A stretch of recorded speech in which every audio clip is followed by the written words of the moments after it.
Hello, we are going to talk about the guest blogging assignment.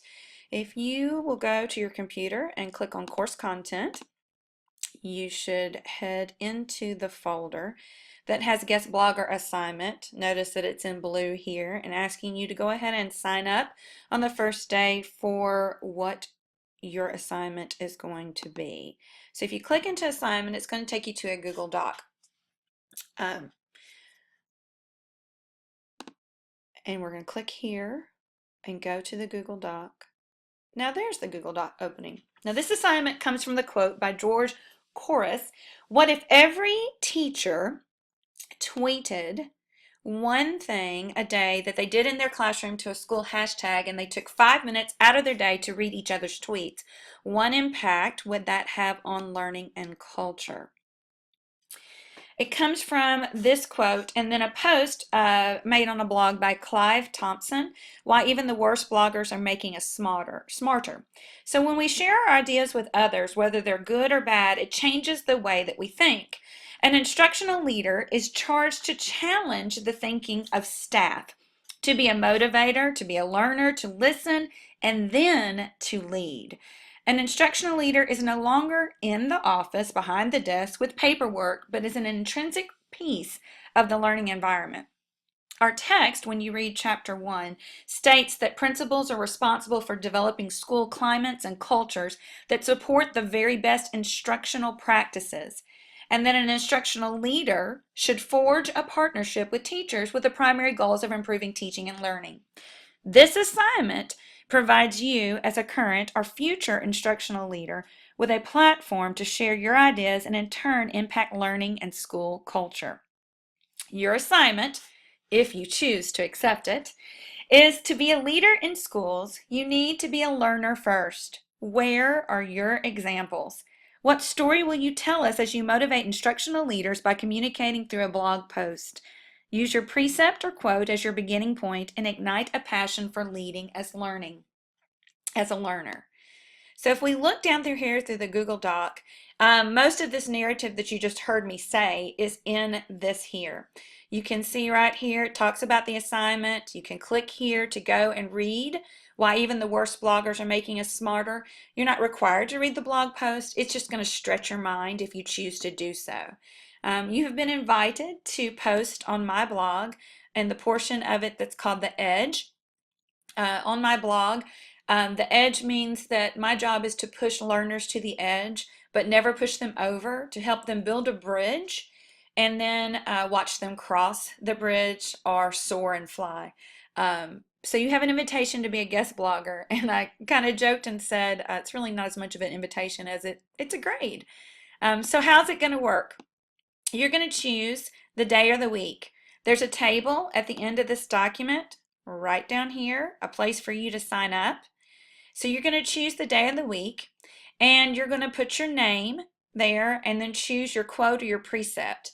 The day and the week is already typed for you, and it's first come, first served. The quote where you're going to choose from is right here. This link right here is from John Maxwell, and it gives 44 quotes or precepts that will give you a start to your blogging process.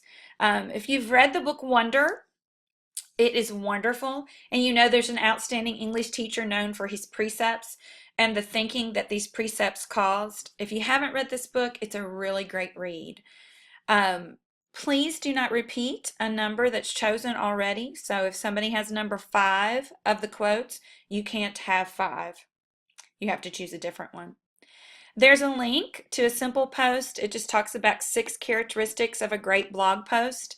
Real easy read, gives you some insight into creativity, how to keep your readers engaged. So you're going to choose a precept from this link here. Then you are going to choose your date. Lots of dates down here. And then you're going to go about writing your blog. Now, the blog is supposed to inspire, to motivate, to communicate to instructional leaders, to give somebody something that they didn't have before.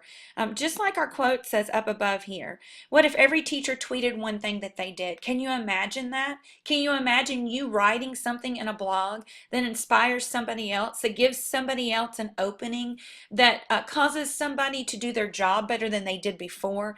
And that's what we're doing. That's what this class is really all about. It's about you as an instructional leader, um, learning to lead by your example, learning to lead by learning.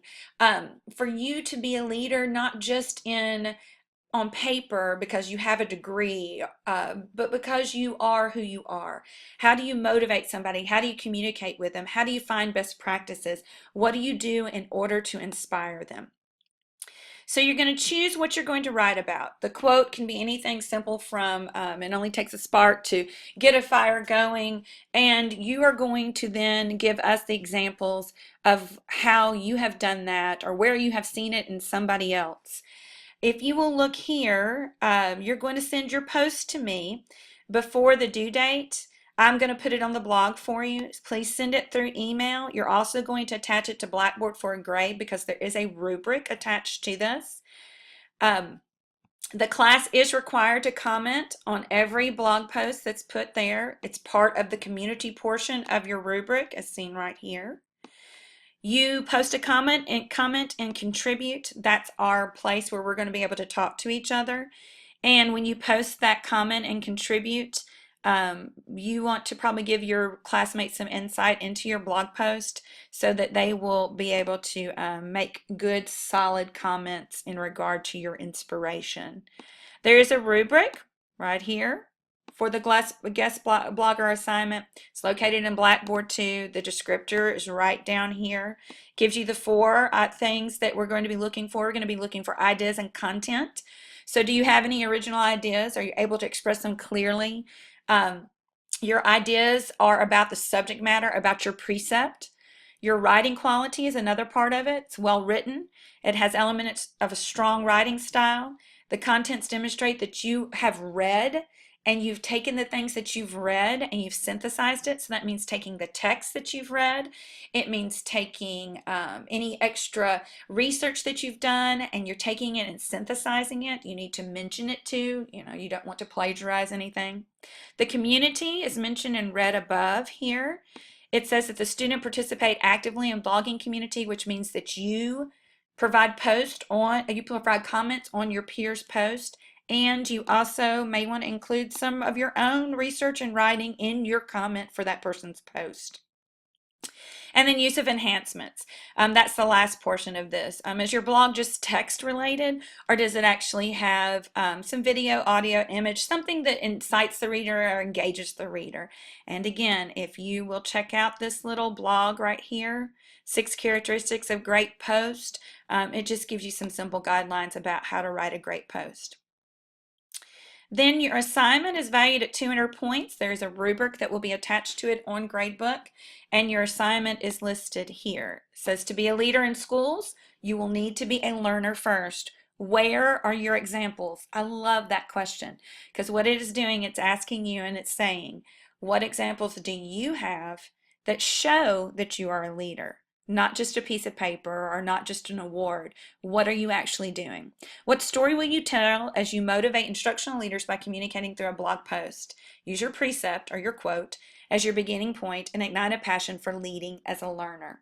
So here you put your student name, here you put your number of your quote, and here's when the dates are, and you'll send it to me the day before. I wish you the best as you ignite a passion for teaching through your examples of learning to lead.